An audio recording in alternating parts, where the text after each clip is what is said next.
Merci, Monsieur le Président, Mesdames et Messieurs, ladies and gentlemen, il me fait grand plaisir. It is my pleasure, on behalf of my colleagues on council, to be here on this cool, rainy morning to bring greetings and to welcome you to the beautiful convention center for FredX, an inspiring day, one that's going to have your mind working, and I just can't wait for this afternoon. Although this morning is going to be good as well, but I'm pumped to hear Ray. And I do have a Board of Governors meeting that I have to sneak away to at the university, and then I'm coming back for the duration this afternoon. Look forward to seeing you there. Have a great day and enjoy. Thank you, merci. Nice to see you all this morning. Good turnout. I'm Terry Sega. I'm host of Information Morning on CBC Radio 1. That's the local radio show, CBC Radio Show here in Fredericton. Today I'll be introducing you to Scott Buffett, Cosmin Munteanu, and William Mciver, all of the National Research Council. I'll introduce them all at once. They will make their presentations, and then we're hoping that we'll get some questions from you in the audience. Scott Buffett is a research officer with the Internet Logic Group at NRC-IIT and an adjunct professor in the Faculty of Computer Science at the University of New Brunswick. After lecturing at UNB for 5 years, Scott joined NRC-IIT in 2002 as a visiting worker to conduct research on e-procurement decision models and strategies while working on his PhD from UNB. He then joined NRC-IIT in a full-time capacity in 2003 and completed his PhD in 2004.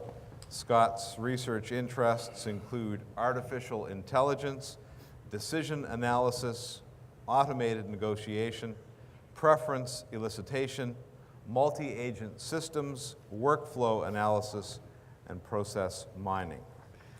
Cosmin Munteanu is a research officer at NRC-IIT, where he leads the Voice and Multimodal Lab and is part of the Mobile Human-Computer Interaction Lab. For over 12 years, he has conducted research aimed at improving humans' access to and interaction with information-rich media and technologies through natural language. Presently, Cosmin leads several research projects which explore speech and natural language interaction for mobile devices and mixed reality systems. William Mciver Jr. is a computer scientist. He is a senior research officer at the National Research Council Canada Institute for Information Technology. He is a member of the People-Centered Technologies Research Group, and he heads the e-Citizen Studio. Bill has research interests in community informatics, communication rights, and development design. He currently heads the Intelligent City Project, which is developing location-based services for public transportation and other aspects of communities. Bill is a graduate of Morehouse College and the University of Colorado at Boulder. He is a member of Computer Professionals for Social Responsibility and Engineers Without Borders Canada, and he was a participant in the World Summit on the Information Society. And we are starting with Scott Buffett. Thank you. I'll just leave you.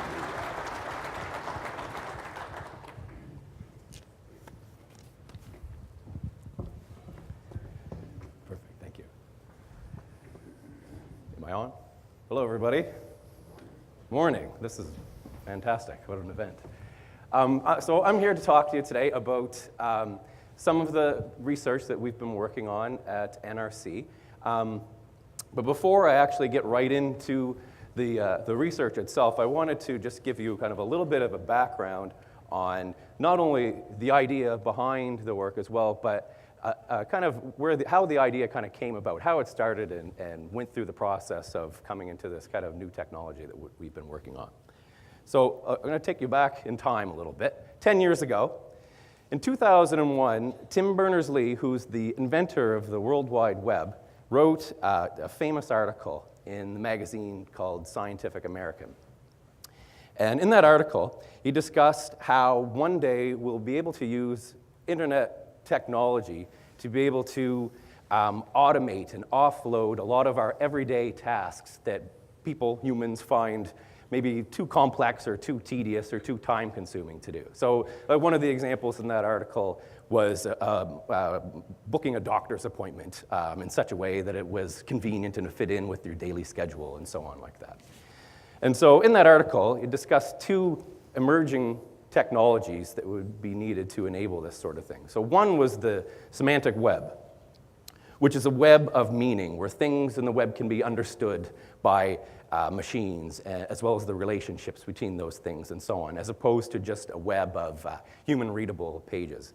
And then the second was the use of personal agents, which are simply just kind of software that is able to understand and utilize the semantic web in such a way to be able to automate these tasks and so on. So while these two technologies aren't quite mainstream today, there's been a lot of work going on in those two areas to kind of bring them closer to reality. So now I'll go forward another 5 years or so. An article by Infosys, which is a big IT consulting company that does a lot of forecasting and so on like that on where technology is heading. In that article, they predicted that these personal agents that I just mentioned will become to be more and more part of mainstream and part of our everyday lives starting basically now. So they said in 5 to 10 years, and this was 5 years ago. And not only that, in 10 years, we're going to see not just single agents representing people and offloading tasks for them, but we're going to see technology where agents will be working together in like societies and so on to be able to accomplish tasks that are bigger and better and things that you wouldn't be able to do simply on their own. So we can almost see that, if you look at internet technology now, it very much kind of it's used as kind of a communication tool to connect us all, and we're able to talk through various different internet tools. But we can see that maybe in 10 years or so, we might almost kind of be connected by our agents kind of connecting with each other and doing things for us and so on. So, well, actually, I'll back up a little bit. In the article in 2001, at the time, inspired me to think a little bit about these agents that they talked about and to see exactly what can be done with those and how far we could go with them. And so in particular, at the time, I was looking at them to automate buying and selling on the internet, which was a pretty kind of hot topic back at the time as well. But I didn't want to just use the agents as a method of convenience, to just be able to offload a task. So I wasn't interested in just how a single agent could go and act in a static world and automatically buy something for me. But I wanted to look more at how a society of agents, so if everybody had agents that are buying and selling, exactly what could happen in a situation like that, where we'd be able to not just be able to do things more easily, but be able to do things that just wouldn't be possible to do on our own. Okay. So now this brings me to eBay. So if you're not familiar with eBay, it's a website where people, businesses, and so on can go to buy and sell things, typically through the use of auctions. So in 2001, eBay was really the state of the art in this sort of thing. And kind of remarkably, 10 years later, it's still relevant. And what's kind of really amazing about that is that eBay is really incredibly inefficient way to buy and sell on the internet. So I'm not saying it's not useful. A lot of people use it, and it's really the best that we've got right now. But it's a really bad way to be able to buy, for example, because you can't have access to the entire market. So when you buy on eBay, you do a search for what it is that you're looking for. You find an auction. You participate in that auction over time, however time is needed and so on, and then either you win it or you lose it. You're not able to explore everything. And so kind of in the world that I was envisioning, you would just be able to tell the agent what it is you were looking for, the kinds of things you were looking for, and the agent would then go out on your behalf and explore the entire market. So not just one person that's selling it, but to be able to communicate, negotiate with all of the different possibilities that were out there. Okay, so that's kind of the background in the history. So we'll come to the present now. So this brings me to OmniBid. So this is the technology that we've been working on. So OmniBid provides an agent-based electronic marketplace for automating the negotiation of sales of goods and services. So what does that mean? So agents, so kind of like what I've talked about to this point, essentially just software designed to autonomously or automatically act on your behalf to do things, to interact with other agents, to behave rationally, and so on. So to act normally, how you would expect them to act. So if you had an agent that was buying something for you, you would expect that agent to buy something that you liked for a low price, and so on. If you're selling something, a high price, that kind of thing. An electronic marketplace, very much kind of what you might think it might be.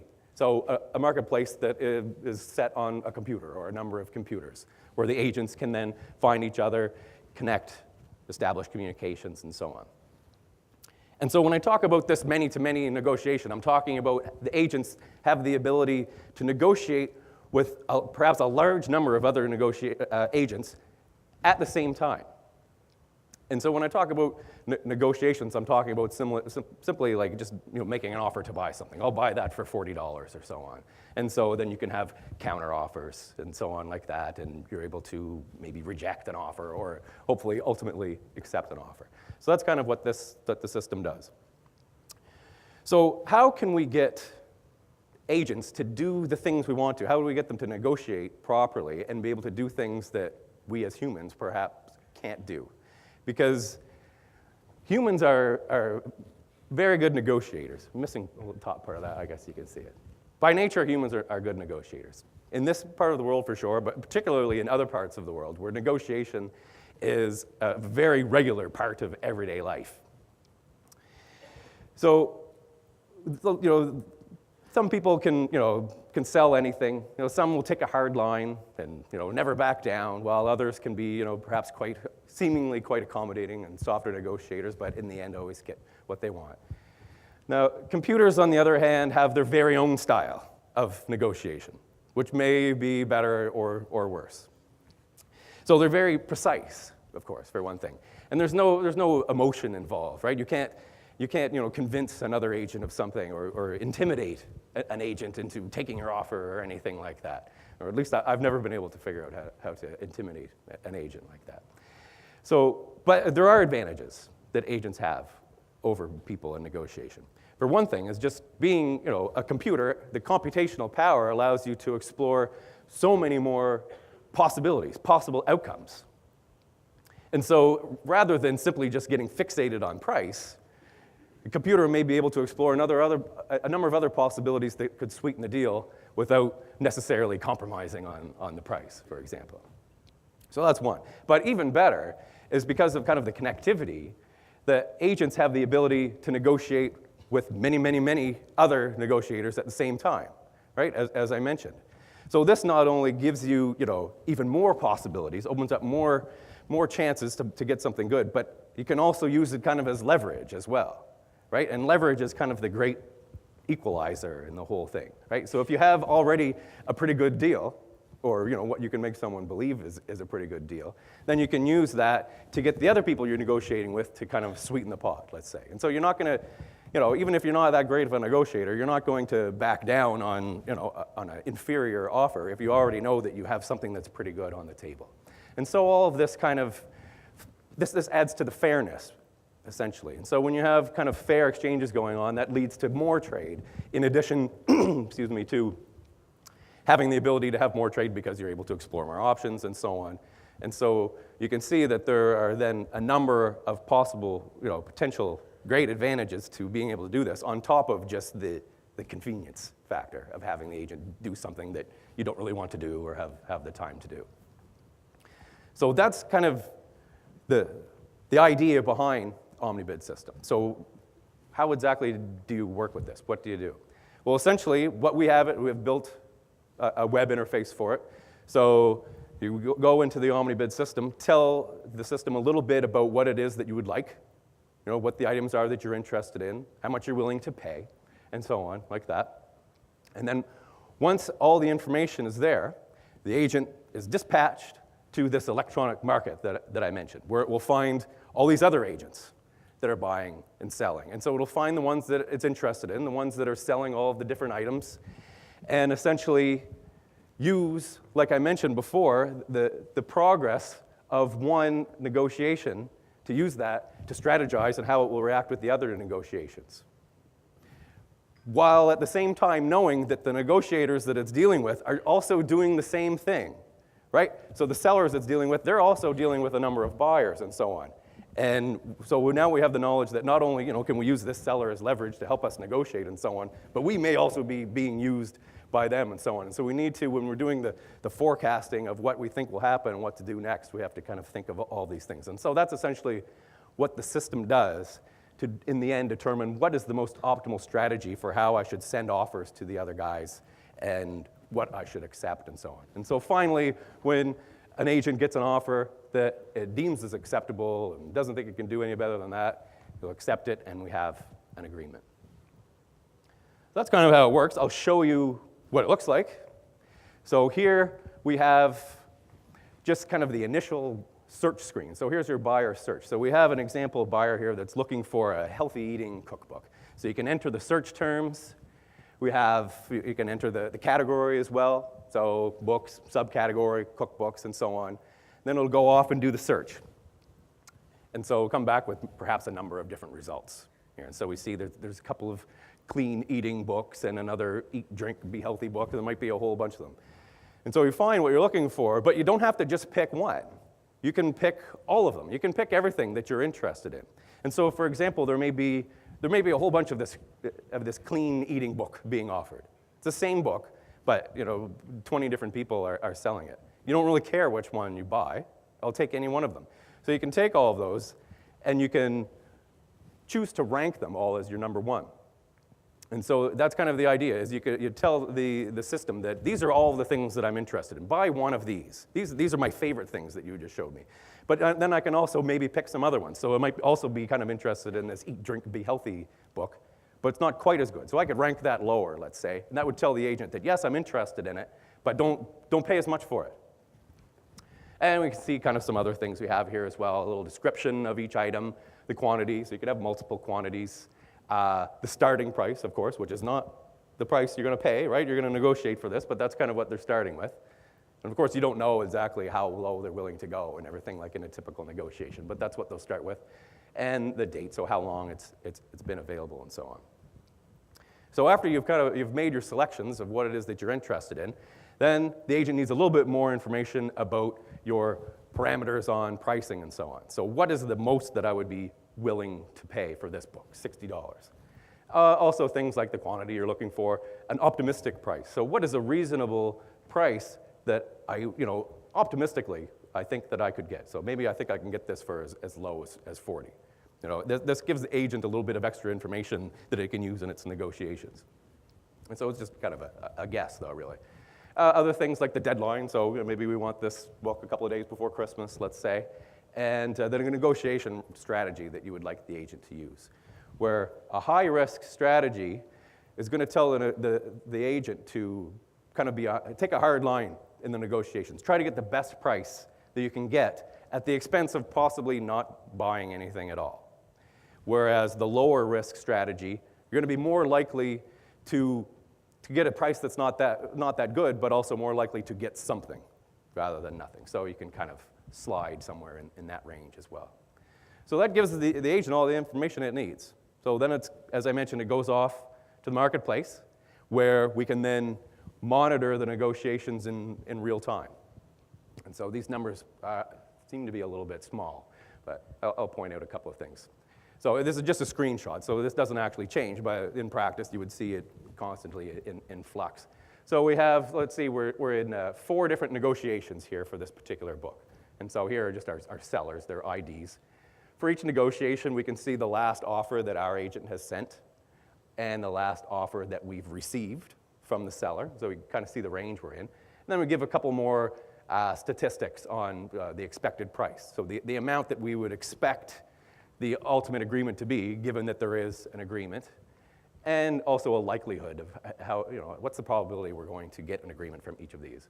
So it looks like P4 is looking pretty good. He's come down pretty far, and probably for that reason, we think that we have a pretty high probability of dealing with P4. So that goes on until finally a deal is made, and then we're notified. So we can be notified through this interface. You could set it up so you're sent an email or or however you want. And so, so we ended up buying from P2 actually for $56. So P2, turns out he accepted our last offer. So we did great. We got it for $56. So that's the idea of OmniBid. Number of different research areas go into this work, which I won't tell you all about, but just to bring you through it, artificial intelligence is kind of the broad category that this falls under. Kind of the two more specific categories are multi-agent systems and automated negotiation. There's also decision theory involved, which is the theory of making decisions when you may have uncertainty in the consequences of those choices, and there might be further choices to make as a consequence, and so on. And game theory as well, which is kind of the study of strategies, like you would see actually in games like chess and so on, of building strategies with the knowledge that you have an opponent that you're playing against that is also strategizing against you, and so on. So of course that comes into play as well when you're doing negotiation. So if you're a student and you're thinking that this kind of stuff is kind of interesting, but you don't really know a whole lot about these different areas, then that's what university is all about. So you don't need to know all these things to start off. Just come in with an open mind. And so plug for the computer science faculty here at UNB. You can learn a lot about these kinds of things and so many more topics as well. So that kind of brings me to a close. So I hope I was able to kind of not only talk a little bit about our technology, but to give you kind of an idea of how an idea kind of can start off and go through the whole process to eventually turning into a technology. And you don't have to be the smartest person out there to come up with something new. There's lots of smart people out there, but you just need to do something different. So sometimes just by kind of being inspired in a different way or looking at a problem in a different way can help you come up with something unique. And so, let the people that pay millions of dollars for your technology decide who's smartest. Thank you very much.